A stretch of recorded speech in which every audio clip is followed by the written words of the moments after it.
Hello everybody, I want to show you with this video you can take a screenshot with a Nokia 3.2. There are two ways for, and let me show you the first one. It is by using the power button and the volume down button. If you press these both buttons for the same time, you will have a screenshot. One more time, the power button and the volume down button. Hold it for 1 second at the same time and you will have a screenshot. And after, you are able directly to share it, to edit it, or maybe to delete it directly.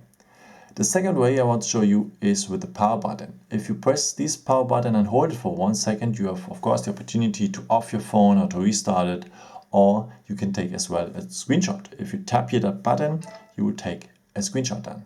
One more time, hold the power button, tap on screenshot, and you will have a screenshot. After, you will find all your screenshots of course at the photos, and here they are, and that's it. I think very easy.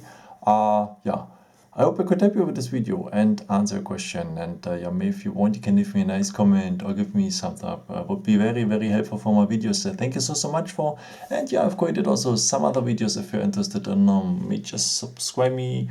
Would be a pleasure to see you again. And maybe until next time. Ciao.